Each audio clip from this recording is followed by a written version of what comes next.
ഞാനിന്ന് പറയാൻ പോകുന്നത് ബാങ്കിങ് ലോ ആൻഡ് പ്രാക്ടീസ് എന്ന സബ്ജക്റ്റിലെ ഒറിജിൻ ഓഫ് ബാങ്കിങ് എന്ന മൊഡ്യൂളാണ്. ആ മൊഡ്യൂളിലെ ഒരു പോർഷനാണ് structure of commercial banking in India. Indian banking system growth was very low during the first half of 20th century, but after independence, the Indian banking system recorded rapid progress. This was due to planned economic growth, increasing the money supply, growth of banking habit, in the setting up the State Bank of India and associated bank, guidelines by RBI, above all national banks of India in July 1969. ഇതിനകത്ത് structure of commercial bank in ഇന്ത്യയിൽ ആദ്യം introduction ആയിട്ട് പറഞ്ഞിരിക്കുകയാണ്. Indian banking system വളരെ low ആയിട്ടാണ് 20th സെഞ്ച്വറിയിൽ കണ്ടിരുന്നത്. But after ഇൻഡിപെൻഡൻസിൽ ഇന്ത്യൻ ബാങ്കിങ് സിസ്റ്റം റെക്കോർഡ് ചെയ്തത് റാപ്പിഡ് പ്രോഗ്രാംസ് ആയിട്ടാണ്. അതുവഴി പ്ലാനിങ് എക്കണോമിക്കൽ ഗ്രോത്ത് വർദ്ധിച്ചു, പിന്നെ മണി സപ്ലൈ ഇൻക്രീസ് ചെയ്തു, പിന്നെ ബാങ്കിങ് ഹാബിറ്റ് വന്നു, ഗ്രോത്ത് ഓഫ് ബാങ്കിങ് ഹാബിറ്റ്. അങ്ങനെ setting up the state bank of India and associated bank. ഈ ബാങ്കുകളെല്ലാം നിയന്ത്രിക്കുന്നത് RBI ആണ്. അങ്ങനെ 1969 ജൂലൈയിലാണ് എല്ലാ ബാങ്കുകളും നാഷണൽ ബാങ്കുകളായി, ഒരുപാട് ബാങ്കുകൾ നാഷണൽ ബാങ്കുകളായത്. ഇത്രയും ഒരു ഇൻട്രൊഡക്ഷനാണ് പറയുന്നത്. ഇത് ജസ്റ്റ് മനസ്സിലാവാൻ വേണ്ടി പറഞ്ഞേ ഉള്ളൂ. അടുത്തതാണ് നമ്മൾ അതിനെക്കുറിച്ച് ഇമ്പോർട്ടൻ്റ് ആയിട്ട് പഠിക്കേണ്ട കാര്യങ്ങൾ. The structure of banking system in India consist of unorganised sector and organised sector. Unorganised എന്ന് പറഞ്ഞാൽ അസംഘടിതമായ രീതിയിലുള്ളതെന്നും ഓർഗനൈസ്ഡ് എന്ന് പറഞ്ഞാൽ സംഘടിതമായ രീതിയിലുള്ളത്. The unorganised sector comprise money lenders and indigenous bankers. The organized sector consists of commercial banks and cooperative banks and regional rural banks. Unorganised sector എന്ന് പറഞ്ഞാൽ അസംഘടിതമായ രീതിയിൽ ഞാൻ പറഞ്ഞല്ലോ, അത് വരുന്നത് money lenders and indigenous bankers എന്ന് പറഞ്ഞാൽ പരമ്പരാഗതമായുള്ള ബാങ്കേഴ്സും, പിന്നെ മണി ലെൻഡേഴ്സ് എന്ന് പറഞ്ഞാൽ നമ്മളിൽ പലിശ കൊടുത്തു അങ്ങനെയുള്ള അങ്ങനെയുള്ള അതിനെയാണ് മണി ലെൻഡേഴ്സ് എന്ന് പറയുന്നത്. അടുത്തതാണ് the organised sector. Organised sector consist എന്ന് പറയുന്നത് commercial bank, cooperative banks, regional rural banks. നമ്മൾ മുമ്പേ തന്നെ കൊമേഴ്സ്യൽ ബാങ്കിൽ ഡിപ്പോസിറ്റ് ബാങ്ക്സ് എന്ന് നമ്മൾ പറഞ്ഞായിരുന്നു. കോപ്പറേറ്റീവ് ബാങ്ക്സിനെ കുറിച്ച് പഠിച്ചായിരുന്നു. പിന്നെ അതിൽ തന്നെ വരുന്ന ഒന്നാണ് റീജിയണൽ റൂറൽ ബാങ്ക്. നമ്മൾ ഇനി അത് മുന്നോട്ട് അതിനെക്കുറിച്ച് പഠിക്കുന്നതായിരിക്കും. അടുത്തതായിട്ട് ടെക്സ്റ്റിൽ ഒരു സ്ട്രക്ചർ കൊടുത്തിട്ടുണ്ട്, കൊമേഴ്സ്യൽ ബാങ്കിങ് സ്ട്രക്ചർ എന്നും പറഞ്ഞു. അതിനി അടുത്തതായിട്ട് നമുക്ക് പഠിക്കാം. അതിൽ കൊമേഴ്സ്യൽ ബാങ്കിങ് സ്ട്രക്ചറിനെ ആദ്യമായിട്ട് രണ്ടായിട്ട് തിരിക്കുന്നത് ഷെഡ്യൂൾഡ് ബാങ്കും രണ്ടാമതായിട്ട് നോൺ ഷെഡ്യൂൾഡ് ബാങ്കും. ഒന്നാമത് ഷെഡ്യൂൾഡ് ബാങ്കും രണ്ടാമതായിട്ട് നോൺ ഷെഡ്യൂൾഡ് ബാങ്കും. അതിലെ ഷെഡ്യൂൾഡ് ബാങ്കിനെ പിന്നെയും രണ്ടാമതായിട്ട് തിരിക്കുന്നു ഷെഡ്യൂൾഡ് കൊമേഴ്സ്യൽ ബാങ്ക്. പിന്നെ രണ്ടാമത്തെ തിരിക്കുന്നതാണ് ഷെഡ്യൂൾഡ് കോപ്പറേറ്റീവ് ബാങ്ക്. രണ്ടാമത്തിരിക്കുന്നതാണ് scheduled commercial bank and scheduled cooperative bank. അതിലെ ഷെഡ്യൂൾഡ് കൊമേഴ്സ്യൽ ബാങ്കിനെ നാലായിട്ട് തിരിക്കുന്നു: private sector banks, public sector banks, foreign banks, regional rural banks. ഒന്നുകൂടി പറയാം: private sector banks, public sector banks, foreign banks, regional rural banks. Scheduled cooperative ബാങ്ക്സിനെ പിന്നെയും രണ്ടായിട്ട് തിരിക്കുന്നു: urban cooperative bank and state cooperative bank. ഇതെല്ലാം നമ്മൾ ഇനി introduce ചെയ്ത് ഒരുപാട് പഠിക്കുന്നതാണ്. അതിൻ്റെ സ്ട്രക്ചറാണ്. ഈ സ്ട്രക്ചർ തന്നെ പഠിച്ചാൽ മതി, നമുക്കെല്ലാം എഴുതാൻ പറ്റുന്നതാണ്. കൊമേഴ്സ്യൽ ബാങ്കിങ് സ്ട്രക്ചറിലെ ഒന്നാമത്തേതാണ് scheduled banks. Scheduled bank is a one which is include in the second schedule of reserve bank of India Act 1934. Scheduled bank എന്ന് പറയുന്നത് second schedule Reserve bank of India ആക്ടിൻ്റെ 1934 1934 ആക്ട് പ്രകാരം, Reserve bank ഇന്ത്യയുടെ 1934 act പ്രകാരം second schedule ഉൾപ്പെടുന്ന ബാങ്കുകളെ scheduled bank എന്ന് പറയുന്നു. ഇനി ഷെഡ്യൂൾഡ് ബാങ്കിൽ ഉൾപ്പെടുന്നത് എങ്ങനെയൊക്കെ ഉള്ളവരായിരിക്കണം എന്നൊക്കെ പറയുന്ന പോയിന്റുകളാണ് അടുത്തത്. It must be carried on banking business in India. Banking business ഇന്ത്യയിലുള്ളതായിരിക്കണം. ഇറ്റ് മസ്റ്റ് ഹാവ് പെയ്ഡ് capital and reserve of aggregate value of not less than 5 lakh. Paid up ക്യാപിറ്റലും റിസർവും കൂടി നോട്ട് ലെസ് ദാൻ 5 കുറവ് ആയിരിക്കരുത്. അടുത്തത്, it must satisfy the condition fixed in Reserve bank of India so that it does not adversely affect the interest of depositor. Reserve ബാങ്കിൻ്റെ rules and regulations എല്ലാം അനുസരിക്കുകയും അതുപോലെ തന്നെ ഡിപ്പോസിറ്ററുകളുടെ താല്പര്യങ്ങൾ പരിഗണിക്കുകയും ചെയ്യുകയും വേണം എന്നാണ് പറയുന്നത്. The facilities enjoyed by the scheduled banks. Scheduled ബാങ്ക്സിനും RBI നൽകുന്ന ഫെസിലിറ്റീസിനെ കുറിച്ചാണ് പറയുന്നത്. Scheduled banks are eligible for obtaining loans on bank rate from the RBI. Bank റേറ്റിൽ ലോൺസും മറ്റും RBI നൽകുന്നുണ്ട്. Scheduled bank automatically acquired the membership of clearing house. ഈ ഷെഡ്യൂൾഡ് ബാങ്ക്സ് ആയി തീരുമ്പോൾ ഓട്ടോമാറ്റിക്കലായിട്ട് ഒരു മെമ്പർഷിപ്പ് കിട്ടുന്നത്, അതിനെയാണ് ക്ലിയറിംഗ് ഹൗസ് എന്ന് പറയുന്നത്. Scheduled bank get the facilities of rediscount of first class exchange bill from the RBI. RBI scheduled bank നൽകുന്ന മറ്റൊരു ഫെസിലിറ്റീസാണ് RBI rediscount first class exchange bill നൽകുന്നുണ്ട്. ഈ ഷെഡ്യൂൾഡ് ബാങ്ക് കൺസിസ്റ്റ് രണ്ടായിട്ട് തിരിക്കുന്നുണ്ട്, scheduled commercial bank and scheduled cooperative bank. അതിൽ ഒന്നാമത്താണ് scheduled commercial bank. ഈ scheduled commercial banks are those banks which are include the second scheduled of RBI Act 1934 and which carry out the nominal business of banking such as accepting deposit, giving loans and other banking services. Thus banks can be further divided into 4 groups. ഞാൻ മുമ്പ് schedule ബാങ്കിന് പറഞ്ഞ പോലെ 1934 reserve ബാങ്കിൻ്റെ act പ്രകാരം രണ്ടാം schedule ഉൾപ്പെട്ട ബാങ്കുകളാണ് scheduled commercial bank എന്ന് പറയുന്നത്. ഇത് നൽകുന്ന ഫെസിലിറ്റീസ് എന്ന് പറഞ്ഞാൽ ബില്ലുകൾ ആക്സെപ്റ്റിംഗ് ഡിപ്പോസിറ്റുകൾ ആക്സെപ്റ്റ് ചെയ്യുന്നു. അതുപോലെ തന്നെ ഗിവിങ് ലോൺസ് ആൻഡ് അതർ ഒരുപാട് ബാങ്കിങ് സർവീസുകളൊക്കെ നൽകുന്നുണ്ട്. ഈ ബാങ്കുകൾ ഡിവൈഡ് ചെയ്യുന്നുണ്ട്, 4 ഗ്രൂപ്പായിട്ട് ഡിവൈഡ് ചെയ്യുന്നുണ്ട്. ആ ഗ്രൂപ്പുകളാണ് നമ്മൾ പറഞ്ഞത് private sector, public sector, foreign banks and regional rural banks. Commercial banking സ്ട്രക്ചറിലെ രണ്ടായിട്ട് തിരിക്കുന്നതിൽ ഒന്നാമതാണ് ഷെഡ്യൂൾഡ് ബാങ്ക്. അതിനെ രണ്ടാമതായിട്ട് തിരിക്കുന്നു, അതിനെയാണ് scheduled commercial bank. Scheduled commercial ബാങ്കിനെ 4ആയിട്ട് ഡിവൈഡ് ചെയ്യുന്നു. അതിലെ ഒന്നാമതാണ് public sector banks. Public sector banks are those bank which are owned, managed and controlled by government. Private sector banks ഓണറും മാനേജും കൺട്രോളും ഒക്കെ ചെയ്യുന്നത് ഗവൺമെൻറ് ആയിരിക്കും. 1969 ജൂലൈ 19 1969 ജൂലൈ 19 14 ബാങ്കുകൾ നാഷണലൈസ്ഡായി. അതിനുശേഷം 1980 ഏപ്രിൽ 15 6 ബാങ്കുകൾ നാഷണലൈസ്ഡായി. വളരെ സിമ്പിളായിട്ട് പഠിക്കാൻ പറ്റുന്നതാണ്. അടുത്ത രണ്ടാമത്തെ ബാങ്കാണ് private sector banks. The private sector banks are those bank which are owned, controlled and managed by private individuals or corporations. Private banks എന്ന് പറയുന്നത് ഓണറും കൺട്രോളും മാനേജും ഒക്കെ ചെയ്യുന്നത് പ്രൈവറ്റ് ഇൻഡിവിജ്വലോ അല്ലെങ്കിൽ കോർപ്പറേഷൻസോ ആയിരിക്കും. The banks are private sector are 2 type. Private sector ബാങ്ക്സിനെ 2 ടൈപ്പായിട്ട് തിരിക്കുന്നുണ്ട്. Scheduled bank and non scheduled bank. Scheduled banks are those which are include the second schedule of reserve bank India act. Non scheduled banks are those which are not include the second scheduled. Scheduled bank എന്ന് പറയുന്നത് reserve bank ഇന്ത്യയുടെ act പ്രകാരം second schedule ഉൾപ്പെടുന്ന ബാങ്കുകളെയാണ് scheduled bank എന്ന് പറയുന്നത്. Non scheduled bank എന്ന് പറയുന്നത് സെക്കൻഡ് ഷെഡ്യൂളിൽ ഉൾപ്പെടാത്ത ബാങ്കുകളെയാണ് നോൺ ഷെഡ്യൂൾഡ് ബാങ്ക് എന്ന് പറയുന്നത്. അടുത്തതാണ് മൂന്നാമത്തെ ബാങ്കാണ് ഫോറിൻ ബാങ്ക്സ്.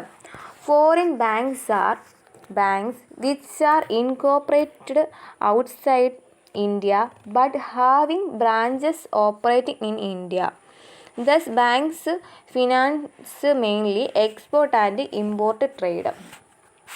ഫോറിൻ ബാങ്ക്സ് എന്ന് പറയുന്നത് അത് ഇൻകോർപ്പറേറ്റ് ചെയ്യുന്ന ഔട്ട്സൈഡ് ഇന്ത്യ ആയിരിക്കും, but having branches in operating in India.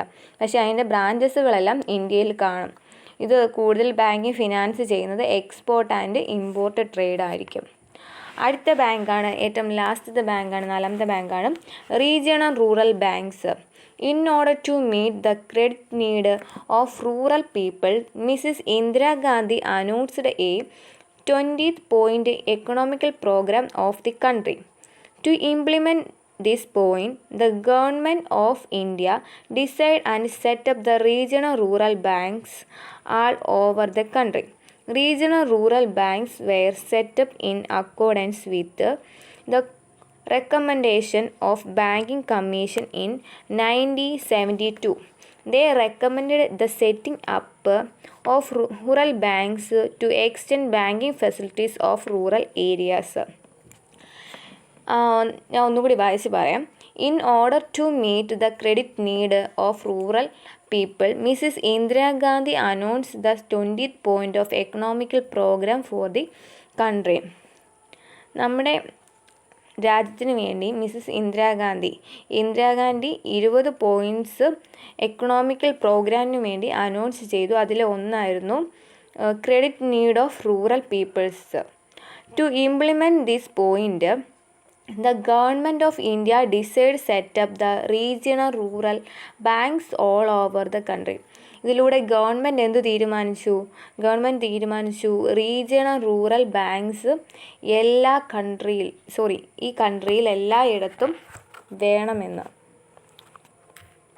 Regional rural banks were set up in accordance with the recommendation of Banking Commission in 1972. 1972 banking commission വെച്ച് regional rural bank set up ചെയ്തു. They recommend the setting up of rural banks to extend banking facilities of rural areas. Rural areas ഒരുപാട് banking സൗകര്യം സർവീസും ഒന്നും കിട്ടാത്ത rural ഏരിയാസിലേക്ക് banking facilities എത്തിക്കുക എന്നതാണ് ഈ റീജിയണൽ റൂറൽ ബാങ്കിൻ്റെ ലക്ഷ്യം. Initially, 5 regional rural banks were set up in 20th October 1975. 1975 October 2 5 regional rural bank set up ചെയ്തു. അത് ലൊക്കേറ്റ് ചെയ്തത് വെസ്റ്റ് ബംഗാൾ, ഹരിയാന, ജയ്പൂർ, രാജസ്ഥാൻ, UP-യിലൊക്കെയാണ്. They were sponsored by Syndicate Bank, SBI, the Punjab National Bank, United Commercial Bank and United Bank of India. ഇതിനെല്ലാം sponsor ചെയ്ത ബാങ്കുകളാണ് ഇതൊക്കെ. Regional rural bank എന്ന് പറഞ്ഞാൽ ഒരുപാട് ബാങ്കിങ് ഫെസിലിറ്റീസുകളൊന്നും കിട്ടാതെ കഴിയുന്ന ഒരുപാട് ഗ്രാമപ്രദേശങ്ങളൊക്കെ ഉണ്ട്. അവിടത്തേക്ക് ഈ ഫെസിലിറ്റീസുകളെല്ലാം കിട്ടണമെന്ന് മിസ്സിസ് ഇന്ദിരാഗാന്ധി തീരുമാനിച്ചു. അതിലൂടെ രൂപീകരിക്കപ്പെട്ട ഒരു ബാങ്കുകളാണ് റീജിയണൽ റൂറൽ ബാങ്കുകൾ. Problems of regional rural bank. ഒന്നാമത്തെയാണ് disparity in growth. Disparity in growth എന്ന് പറഞ്ഞാൽ റീജിയണൽ റൂറൽ ബാങ്കിൻ്റെ അക്കൗണ്ടുകൾ കൂടുതലായിട്ടും കാണപ്പെടുന്നത് 5 സ്ഥലങ്ങളിൽ മാത്രമാണ്. ഉത്തർപ്രദേശ്, ബീഹാർ, മധ്യപ്രദേശ്, ആന്ധ്രാപ്രദേശ് അങ്ങനെയുള്ള സ്ഥലങ്ങളിലൊക്കെ സ്റ്റേറ്റുകളിൽ മാത്രമാണ്. അതുകൊണ്ട് ഒരുപാട് ബ്രാഞ്ചുകളൊന്നും റീജിയണൽ റൂറൽ ബാങ്കിന് ഇല്ലാത്തതുകൊണ്ട് അതിൻ്റെ ഗ്രോത്ത് വളരുന്നില്ല. അത് ഒന്നാമത്തെ പോയിൻ്റാണ് ഡിസ്പാരിറ്റി ഇൻ ഗ്രോത്ത്. രണ്ടാമത്തെ പോയിൻ്റാണ് എക്കണോമിക്കലി നോട്ട് വ്യൂവബിൾ. കണ്ടിന്യൂസ് ആയിട്ട് RRBയുടെ ലോസ് സംഭവിക്കുന്നതുകൊണ്ട് ഇത് എക്കണോമിക്കലി നോട്ട് വ്യൂവബിൾ അല്ല. മൂന്നാമത്തേതാണ് ഗ്രോയിങ് ഓവർ ഡ്യൂ. ഇതിലെ ഏറ്റവും വലിയ പ്രോബ്ലം എന്ന് പറഞ്ഞാൽ ഗ്രോയിങ് ഓവർ ഡ്യൂ ആണ്. 50% advance guarantee by regional rural bank have become overdue. 50% regional rural bank overdue ആയിക്കൊണ്ടിരിക്കുകയാണ്. നാലാമത്തെ പോയിൻ്റാണ് poor quality of lending. Quality of lending is poor ആണ്. പ്രൊസീജിയറെല്ലാം പൂവറായിട്ടാണ് നടക്കുന്നത്. അതുപോലെ തന്നെ ഫോളോ അപ്പ് ആൻഡ് സൂപ്പർവിഷൻസ് എല്ലാം പൂവറായതുകൊണ്ട് പ്രോബ്ലംസ് ഒരുപാട് റീജിയണൽ റൂറൽ ബാങ്കിൽ ഉണ്ടാവുന്നുണ്ട്. അടുത്ത 5-ാമത്തെയാണ് misuse of loans amount misuse ചെയ്യുന്നത്. ഇവിടെ നമ്മൾ 5 പോയിൻ്റാണ് പറഞ്ഞിരിക്കുന്നത്. 1-ാമത്താണ് ഡിസ്പാരിറ്റി ഇൻ ഗ്രോത്ത്, 2-ാമത്താണ് എക്കണോമിക്കലി നോട്ട് വിവബിൾ, 3-ാമത്തെയാണ് ഗ്രോയിങ് ഓവർ ഡ്യൂ, 4-ാമത്തെ പുവർ ക്വാളിറ്റി ഓഫ് ലെൻഡിങ്, 5-ാമത്തത് മിസ്യൂസ് ഓഫ് ലോൺ എമൗണ്ട്. ഇനി അടുത്തതായിട്ട് പറയാൻ പോകുന്നതാണ് ഷെഡ്യൂൾഡ് കോഓപ്പറേറ്റീവ് ബാങ്ക്സ്. നമ്മൾ ബാങ്കിങ് സ്ട്രക്ചറിലെ ഷെഡ്യൂൾഡ് ബാങ്കും നോൺ ഷെഡ്യൂൾഡ് ബാങ്കുമായിട്ട് തിരിക്കുന്നു. അതുപോലെ ഷെഡ്യൂൾഡ് കൊമേഴ്സ്യൽ ബാങ്ക് നമ്മളിപ്പോൾ ഫുള്ളായിട്ട് പറഞ്ഞു. Private sector, public sector, foreign sector and region rural bank. അടുത്തതാണ് ഷെഡ്യൂൾഡ് കോഓപ്പറേറ്റീവ് ബാങ്ക്. നമുക്കിനി ഷെഡ്യൂൾഡ് കോഓപ്പറേറ്റീവ് ബാങ്ക് എന്താ എന്ന് നോക്കാം. A scheduled cooperative bank under component of Indian commercial branches structure had their origin with the enlargement of cooperative scheduled societies act 1904. The Act provides for the establishment of credit societies for financing agriculturists. Under the Act, number of cooperative credit societies were started. Scheduled cooperative banks consist urban cooperative bank and state cooperative banks. നമ്മൾ അടുത്തതായിട്ട് പറയുന്നതാണ് scheduled cooperative bank. Scheduled cooperative bank എന്ന് വെച്ചാൽ 1904 cooperative credit സൊസൈറ്റിയുടെ act പ്രകാരം start ചെയ്ത ബാങ്കാണ് scheduled cooperative bank. ഇത് ഇന്ത്യൻ കൊമേഴ്സ്യൽ ബാങ്കിൻ്റെ അനദർ കമ്പോണൻ്റ് ആണ്. ഈ ആക്ട് പ്രകാരം ഇത് പ്രൊവൈഡ് ചെയ്യുന്നത് ക്രെഡിറ്റ് സൊസൈറ്റി ഓഫ് ഫിനാൻസിങ് അഗ്രികൾച്ചറിസ്റ്റിന് വേണ്ടിയാണ്. ഈ ആക്ട് പ്രകാരം number of cooperative bank were started. Scheduled cooperative ബാങ്കിനെ കൺസിസ്റ്റ് ചെയ്ത് 2 എണ്ണമാണ് പറഞ്ഞിരിക്കുന്നത്: urban cooperative bank and state cooperative bank. ഒന്നാമതാണ് urban cooperative bank. The term urban cooperative banks refers to cooperative banks located in urban and semi-urban area. Thus, banks were traditionally centered around communities, localities, workplace groups, etc.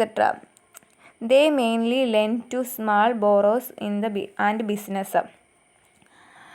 Urban cooperative bank എന്ന് പറയുന്നത് cooperative ബാങ്കിനെ locate ചെയ്ത് urban and semi urban ഏരിയയിൽ പ്രവർത്തിക്കുന്ന ബാങ്കുകളാണ്.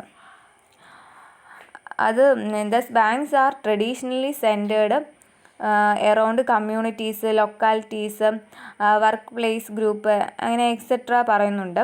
അടുത്തതാണ് state cooperative bank. The state cooperative bank is a federation of central cooperative banks. It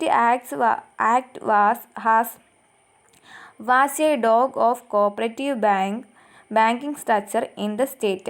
It received deposit from local bodies, municipalities, etc. അടുത്തായിട്ട് നമ്മൾ പറയാൻ പോകുന്നതാണ് state cooperative bank. State cooperative bank എന്ന് പറഞ്ഞാൽ federation of central cooperative banks ആണ്. ഇത് act പ്രകാരം state cooperative ബാങ്കിൻ്റെ ജോലി എന്ന് പറഞ്ഞാൽ was the dog of cooperative bank in the structure of the state. മറ്റ് താഴേക്കിടയിൽ കിടക്കുന്ന കോഓപ്പറേറ്റീവ് ബാങ്കുകളുടെ എല്ലാ പ്രവൃത്തികളും എല്ലാം ശരിയാണോ എന്ന് നോക്കുക തന്നെയാണ് ഇതിൻ്റെ പ്രധാന ജോലി. It receive the deposit from local bodies and municipalities. ഡിപ്പോസിറ്റുകൾ റിസീവ് ചെയ്യുന്നുണ്ട് ലോക്കൽ ബോഡീസിനും മുനിസിപ്പാലിറ്റിക്കുമെല്ലാം. അടുത്തതായിട്ട് നമ്മൾ പറയാൻ പോകുന്നതാണ് നോൺ ഷെഡ്യൂൾഡ് ബാങ്ക്. ഇതിലൊന്നും ഉൾപ്പെടാത്ത ബാങ്കുകളെയാണ് non scheduled bank. Bank which is not include the second schedule of reserve bank of India known as non scheduled bank. Bank with a reserve capital is less than 5 lakh qualified as a non scheduled bank. They have to follow cash reserve ratio condition. Non scheduled bank എന്ന് പറയുന്നത് reserve bank ഇന്ത്യയുടെ act പ്രകാരം 2-ാം schedule ഉൾപ്പെടാത്ത ബാങ്കുകളെയാണ് non scheduled bank എന്ന് പറയുന്നത്. അവരുടെ reserve capital less than 5 lakh എങ്കിലും ഉണ്ടായിരിക്കണം. പിന്നെ ഇത് ഫോളോ ചെയ്യുന്നത് ക്യാഷ് റിസർവ് റേഷ്യോ കണ്ടീഷൻസിലാണ്, CRR കണ്ടീഷനിലാണ് ഇത് ഫോളോ ചെയ്യുന്നത്. സ്മാൾ ബാങ്ക് എന്ന് വെച്ചാൽ ഒരു മോഡേൺ കോൺസെപ്റ്റിലെ ബാങ്കിങ് സെക്ടറാണ്. These are the bank set up to provide the banking products and such receiving the deposit and supply the credit limited area of operation. Credit limited area operation ആയിരിക്കും ഇതിൻ്റെ main എന്ന് വെച്ചാൽ. എന്നിട്ട് receiving deposit and supply the credit of limited area operations bank provide ചെയ്യുന്നുണ്ട്. The objectives of small bankers എന്ന് വെച്ചാൽ, ഈ bank എന്ന് വെച്ചാൽ ഒരു സ്ഥലത്തിപ്പോൾ മാത്രമായിരിക്കും അതിൻ്റെ ഫെസിലിറ്റീസുകളെല്ലാം പ്രൊവൈഡ് ചെയ്യുന്നത്. മറ്റൊരു പ്രദേശത്ത് ചെന്നാൽ ഇതിൻ്റെ ഫെസിലിറ്റീസുകളൊന്നും ലഭിക്കത്തില്ല. ഇതാണ് ഈ സ്മാൾ ബാങ്കിൻ്റെ ഒരു പ്രത്യേകത. Small bank is to reserve to the underserved and unserved sections in rural population. This bank is specialized in supply of credit in small farmers, micro and small industries. ഈ ബാങ്ക്സ് പ്രൊവൈഡ് ചെയ്യുന്ന credit small ഫാർമേഴ്സിനും and micro and small industries and other unorganised സെക്ടറിനെല്ലാം bank provide ചെയ്യുന്നുണ്ട്. These bank are set up in minimum capital 100 crore minimum capital ഉണ്ടെങ്കിൽ ഈ bank setup ചെയ്യാൻ കഴിയത്തുള്ളൂ. നമ്മളിപ്പോൾ ഇത്രയും പറഞ്ഞിരിക്കുന്നത് കൊമേഴ്സ്യൽ ബാങ്കിങ് സ്ട്രക്ചറിനെ കുറിച്ചാണ് പറഞ്ഞത്. അതിനകത്ത് നമ്മൾ കൊമേഴ്സ്യൽ ബാങ്കിങ് സ്ട്രക്ചറിനെ രണ്ടായിട്ട് തിരിക്കുന്നതായിട്ട് പറഞ്ഞു, scheduled banks and non scheduled banks. അതിൽ ഷെഡ്യൂൾഡ് ബാങ്ക്സിനെ പിന്നീട് രണ്ടായിട്ട് തിരിക്കുന്നു, അതാണ് scheduled commercial bank and scheduled cooperative bank. Scheduled commercial ബാങ്കിനെ 4 ആയിട്ട് തിരിക്കുന്നു: private sector banks, public sector banks, foreign banks and regional rural banks. Scheduled cooperative ബാങ്ക്സിനെ 2 ആയിട്ട് തിരിക്കുന്നു: urban banks and state cooperative banks. അതിനുശേഷം നമ്മൾ ലാസ്റ്റായിട്ടാണ് നോൺ ഷെഡ്യൂൾഡ് കോപ്പറേറ്റീവ് ബാങ്കിനെ കുറിച്ചൊക്കെ പറഞ്ഞത്. അതിലാണ് സ്മാൾ ബാങ്കിനെ കുറിച്ചും നമ്മൾ പറഞ്ഞത്.